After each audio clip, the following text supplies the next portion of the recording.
Et pour les produits dérivés, est-ce que tu pourrais nous présenter une Néogicia?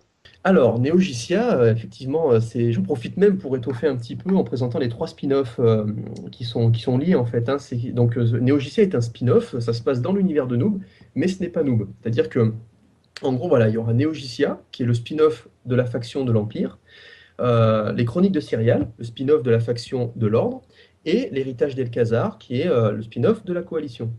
Et donc, en fait, ces spin-offs-là ne se passent pas. Ils se passent dans le monde d'Olydri, mais c'est pas un jeu. C'est-à-dire que, en gros, on va prendre un exemple assez simple. World of Warcraft, pour tout le monde, c'est un MMORPG. Mais donc, comme je disais tout à l'heure, quand on lit les romans ou qu'on lit la bande dessinée, on voit l'histoire du roi de Hurlevent, par exemple, mais c'est son histoire. C'est-à-dire que s'il meurt, il meurt. Il n'y a pas de point de vie, il n'y a pas de XP, etc. Donc c'est un petit peu cette approche-là. Là, ça sera vraiment l'histoire entre guillemets des légendes des PNJ, quoi. Et donc, bon, bah, quand le personnage meurt, il meurt, quoi. C'est vraiment, c'est comme une grosse cinématique. Et donc, Neogicia va sortir en roman, en bande dessinée. La bande dessinée sera dessinée donc par Fanatpak, qui fait Ash le farmer chinois dans la série. Et ensuite, on va faire un film donc, qui va rejoindre les deux univers. Et ça va être le même procédé pour les deux autres spin-offs. Donc voilà, ça va étoffer l'univers avec un schéma narratif totalement différent qui va permettre de mieux comprendre nous. Parce que par exemple, imaginons, si jamais il croise un PNJ de Neogicia dont on sait qu'il est super fort, etc., mais si on le voit en tant que PNJ dans Noob, ben, ceux qui auront vu Neogicia se diront, ah ouais, quand même, ils ont croisé lui, lui, on sait qu'il est balèze. Par exemple, Tabris, on va prendre un exemple, pour l'instant, il n'évoque pas grand-chose, mais ceux qui vont lire justement Neogicia et qui vont connaître l'histoire de Tabris, etc., quand ils le verront, ils auront peut-être une autre lecture. Ça permettra donc d'enrichir le, le, le background, l'univers, sans pour autant que les gens soient obligés d'aller voir Neogicia pour comprendre Noob. Ça reste quand même indépendant. Ok, donc Néogicia n'est pas basé sur un fond comique comme nous, mais comment tu ressens ce changement d'univers? Alors, moi, en tant qu'auteur, je trouve ça super intéressant parce que c'est vrai que quand on s'enferme dans un seul schéma narratif, c'est pas que c'est lassant, mais au bout d'un moment, il y a un manque en fait. C'est-à-dire que moi, je me dis, bon, Noob, c'est sympa, mais si jamais un jour j'ai envie de faire un passage ultra épique avec un personnage qui meurt où tout le monde se dit, oh non, il a tué ce personnage, c'est horrible et tout ça, ben dans Noob, ça n'a pas trop d'impact. Le mec, il meurt, il est au cimetière, il revient, quoi. C'est pas ce qu'il y a de plus grave. Le pire qu'on peut faire, c'est comme on a fait pour Fantôme, on se retrouve avec son pauvre petit avatar détruit. Mais voilà, ça va jamais être, il n'y a pas mort d'homme, c'est pas très grave. Donc c'est vrai que il y a une autre dimension narrative qui va être assez intéressante. Et c'est vrai que il y a un petit vide. C'est-à-dire que je me dis des fois, ah, j'aimerais bien avoir un petit peu d'autres cordes à mon arc et pouvoir justement jouer avec d'autres émotions, d'autres faits de jeu, enfin d'autres faits tout simplement. Et donc voilà, Néogicia, Cyrial, enfin les chroniques de Cyrial et l'héritage d'Elcazar, je m'y perds, vont me permettre justement à la fois tout en étoffant l'univers et d'avoir une sorte de contenu cohérent, global, de changer un peu les plaisirs en tant qu'auteur et j'espère que ça se répercutera sur les gens qui vont découvrir ça en roman, en BD et puis ensuite en vidéo. Toujours sur les produits dérivés, est-ce que tu pourrais nous dire si les peluches mort-vifs seront bientôt en vente? Alors, les peluches Smourbif, en fait, il y a plusieurs choses, il y a plusieurs paramètres. C'est-à-dire que le premier paramètre, c'est que généralement, les usines qui créent les peluches n'acceptent pas les commandes de moins d'un certain nombre de pièces. En général, c'est soit 3000, soit 5000. On n'a pas les locaux pour stocker 3000 à 5000 peluches Smourbif, sinon nos sites vont exploser. Et puis en plus, c'est vrai que pour l'instant, le Smurbiff est un peu particulier parce qu'il est à cheval entre la bande dessinée et la web série.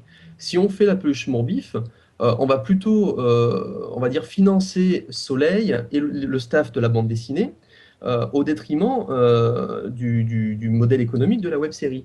Or, le staff qui fait la bande dessinée et Soleil n'ont absolument pas besoin de gagner de l'argent en plus sur la web série parce qu'avec les bandes dessinées, disons que Philippe, Florence et moi, on est les seuls à déjà vivre de Noob grâce au fait que justement on est édité chez un gros éditeur. Les acteurs, eux, ils travaillent à fond, ils aident à la promotion de tous ces supports-là, mais ils ne gagnent rien.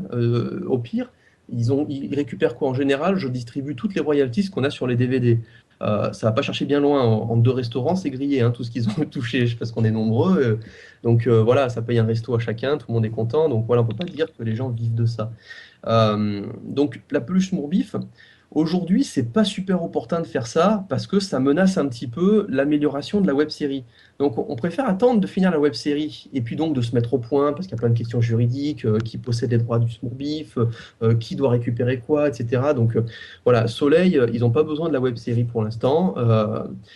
Et donc, la web série a plutôt besoin d'étoffer son modèle économique et de le consolider parce qu'on veut pas de producteurs. Et donc, on veut personne, on veut pas que quelqu'un nous dise bon ben voilà, je vous donne des sous, donc maintenant vous allez faire ce que je vous dis. Donc tel personnage il joue pas bien, donc vous allez l'enlever de la série parce que ça nuit à la qualité. Là les filles, on voudrait qu'il y ait une fille en Xena super sexy parce que ça plaît aux geeks, etc.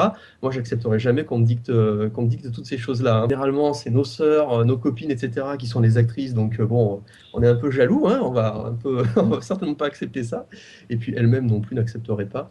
Donc voilà, tout se passe dans un environnement très sain, en fait, et justement, on protège cet environnement sain et justement amical et convivial, et puis je pourrais même dire familial, en gardant une autonomie, et cette autonomie-là, j'en suis un petit peu le garant avec ce modèle économique qui nous permet justement de nous améliorer, de continuer à raconter les histoires qu'on veut raconter, sans justement avoir une sorte de gros système de business qui se met en place, où les grosses boîtes qui en ont déjà beaucoup d'argent récupèrent encore plus de sous sur le dos de nous. Moi, je pense que c'est beaucoup plus sain pour l'instant d'améliorer ce qu'on fait avec donc quelques éléments qu'on vend, ça fait plaisir aux fans et nous, ça nous aide. Et plutôt que de partir dans un truc comme cette peluche Mourbif qui serait à cheval entre le monde de la bande dessinée et la web série. Et je pense que les acteurs ne comprendraient pas en plus. C'est-à-dire qu'ils soient là à travailler et que l'argent aille dans les caisses de Soleil ou dans les caisses de ceux qui vivent déjà grâce à nous. En tout cas, on espère voir prochainement des figurines Smurfbeef. D'une part pour Sparadrap qui est vraiment à fond sur les Smurfbeef donc dans Horizon, et finalement pour les fans qui suivent la franchise depuis le début. Bien sûr, un jour ça existera de toute façon, puisque la web série Noob aura 5 saisons dessus. On en est à la 4, donc c'est dans pas très très longtemps. Et après, donc on va réfléchir. J'ai le scénario pour en faire une sixième, mais est-ce que je vais la faire plutôt en web série, plutôt en film, plutôt en BD ou en roman, je ne sais pas, ou en manga. Et donc, de ce côté-là, on ne sait pas encore, mais ça existera. De toute façon, un jour, on sait que la communauté a très envie d'avoir ces Smurfs. D'ailleurs, on a des fans qui nous ont fait des Smurfs à la main et qu'on a mis dans la série d'ailleurs pour rigoler, et qui sont très très sympas. Donc un jour, il y aura les Smurfs. C'est pas définitif, on s'y oppose pas. C'est juste que le moment n'est pas encore opportun parce que il y aurait un petit risque sur notre modèle économique et donc notre indépendance. D'accord. Et du coup, j'ai vu aussi sur Facebook, il y a même des groupes de fans de Smurfbeef. Donc voilà, faudra les tenir au courant dès que ce sera prêt. Bien sûr, bah, je Euh, renverrai vers votre interview. ok. Et pour en revenir au roman, l'histoire des romans et de la série, elles sont complémentaires, mais elles se passent pas au même moment. Souvent, le roman, ça parle d'un entre-deux saisons. Et du coup, comment est-ce que tu arrives à ce résultat, à ne pas te répéter, à garder une certaine cohérence? Et est-ce que c'est un souhait vraisemblablement de garder les deux sources d'informations indépendantes l'une de l'autre? Alors effectivement, en fait, donc il y a plusieurs choses qui rentrent en jeu. La première, c'est vrai que je fais exprès de ne pas vouloir me répéter pour plusieurs choses. Déjà, parce que moi-même, par exemple, dans le début du roman 3, j'étais obligé de revenir sur les événements de la saison 3 pendant la première partie du roman. Parce que les gens nous avaient quittés dans le roman 2 avec Fantôme dans la ville de justice, enfin tout qui se passe bien comme d'habitude. Si j'avais commencé le roman 3 après la fin de la saison 3, du coup, comment expliquer que l'Empire s'est écroulé, que Fantôme est dans la guilde de Noob, etc. Les gens n'auraient pas compris. Il a fallu revenir et donc étoffer avec des scènes que je n'avais pas pu mettre à l'époque. Euh, et toutes les scènes que j'ai réécrites, en fait, je me suis ennuyé parce que je me suis dit, j'ai déjà raconté ça. Donc, c'est moins drôle. Donc, c'est vrai que, comme je dis souvent, je suis le premier fan, en fait, de tous les personnages dans Noob et tout ça. J'adore les voir évoluer et compagnie. Donc, quand j'écris, que ce soit un roman, que ce soit une bande dessinée ou autre, Ben, je suis limite là en train de me dire, ah, vivement demain que j'écrive les prochaines pages, j'ai trop hâte de savoir ce qu'ils vont vivre et tout ça. Je suis presque, enfin, il y a presque la main qui bouge toute seule et moi qui lis après qui fait, ah, c'est cool, c'est génial et tout. Enfin, je me marre bien comme ça. Donc, j'ai vraiment besoin, pour pas me lasser, de faire que de l'inédit. Même si de temps en temps, je suis obligé de revenir sur certains faits, parce que ça, c'est peut-être l'élément le plus important des 5 saisons. Et il fallait que ce soit commun aux 3 médias, parce que sinon, les gens n'auraient pas compris, on aurait perdu l'indépendance des 3 médias. Après, vis-à-vis des fans, je pense que c'est quand même plus sympa pour eux de se dire, bon ben voilà, moi, la web série Noob est gratuite, j'ai accès sur Internet, et si j'ai envie d'aller plus loin, rien ne m'y oblige, je peux aller lire le roman, je peux aller lire la bande dessinée. Euh, et du coup, ces gens-là se disent pas, Noob, c'est commercial, pour comprendre, je suis obligé d'aller acheter machin, acheter bidule, c'est un véritable jeu de piste, en plus je m'y retrouve plus, il y a des médias partout.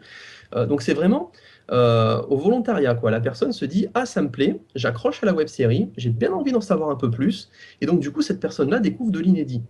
Donc c'est vraiment tous ces éléments-là qui m'ont poussé à faire vraiment de quelque chose que j'avais jamais fait dans les épisodes, dans différents médias. En plus, chaque média permet d'avoir un outil narratif différent. Par exemple, dans la web série, j'ai pas le temps de m'attarder sur le background, sur le contenu des quêtes, etc., puisque c'est plus de la comédie, la web série.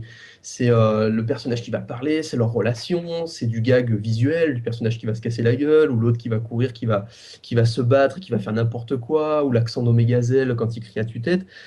Donc il y a tout un panel narratif qui est propre à la web série, alors que dans le roman, le nombre de signes et donc d'informations est très supérieur, ce qui me permet de balancer des légendes, de donner des PNJ, de donner vie à des PNJ, et puis aussi de pallier toutes les contraintes logistiques. Là, je peux mettre une armée complète, il n'y a pas de souci, je peux mettre des dragons, je peux mettre des donjons gigantesques avec des couloirs super sinueux, des pièges et compagnie. Il n'y a pas de problème, je ne suis pas obligé de me contenter de la pauvre petite ruine qu'on a trouvée quelque part dans notre chère Provence. Là, je me dis, je peux faire vraiment ce que je veux. Et la bande dessinée, c'est un peu pareil. Ça permet de mélanger à la fois les outils de la web série et à la fois les outils donc du roman, parce que j'ai pas de contraintes logistiques. Bon, des fois, Philippe, le pauvre, il pleure un petit peu parce que quand je lui demande de faire un colisée rempli de joueurs, il me fait, mais pourquoi? Qu'est-ce que je t'ai fait? Parce que bon, ça fait du travail. Mais voilà, ça permet donc d'avoir des personnages qui sont ultra déformés, qui peuvent tomber d'un immeuble, enfin, d'un immeuble, d'une tour, qui s'écrasent par terre, ils ont la tête complètement en vrac. Ça permet vraiment d'avoir un côté cartoon que je n'ai pas dans la web série et que donc évidemment je ne peux pas avoir dans les romans. Donc chaque élément apporte son lot d'outils et ça permet de ne pas se lasser, de partir d'un support à l'autre. Et moi, c'est vrai que toute mon adolescence et aujourd'hui encore, je suis un grand fan de cross-média. J'adore quand j'ai un univers. Bon, par exemple, je suis un fan absolu d'Harry Potter. Et donc, bon, bah, les bouquins, je les ai lus plein de fois. Je suis bien content de voir les films. Après, ça vaut ce que ça vaut. Moi, je prends ça plus comme un bonus. Et je me dis, bah voilà, ça me fait plaisir de voir les effets spéciaux parce que, bon, là, ils envoient du lourd, hein, qu'on aime ou qu'on n'aime pas les films. Moi, je trouve que c'est beau. Et donc, voilà, les jeux vidéo, pareil, se balade dans Poudlard, ça fait plaisir. Bah là, c'est ce que j'essaye de faire en France, parce qu'en France, c'est pas super fréquent, hein, les cross-médias. C'est plus une culture japonaise et américaine. Et pouvoir faire ça dans notre bon vieux pays qui n'est pas forcément toujours enclin à accepter l'évolution des médias, bah, c'est un peu une fierté. Donc voilà, c'est vrai que c'est à la fois une passion et à la fois donc un pied de nez à l'immobilisme français dans bien des domaines. Et puis donc on essaye de combler un petit peu un vide qu'il y avait en tant que fan. Et ben, du coup, on s'est dit, bon, ben voilà, on va faire un contenu fait par des fans pour des fans sur un thème qui n'existe pas trop de par chez nous. Et voilà, donc c'est un peu toutes ces choses-là qui me poussent à faire du contenu inédit et de jongler. Et en plus, ça permet de voir comment est-ce que une autre personne voit, enfin comment elle voit, comment développer plutôt une idée par rapport à ce que nous, en lisant le livre, on peut imaginer. Et ça permet de voir justement la diversité entre différentes personnes. Et d'ailleurs, pour en revenir sur l'histoire des romans, est-ce que à part ça, il y a des idées que tu aurais aimé intégrer à la série, mais que tu n'as pas pu par manque de temps, de moyens ou autre chose?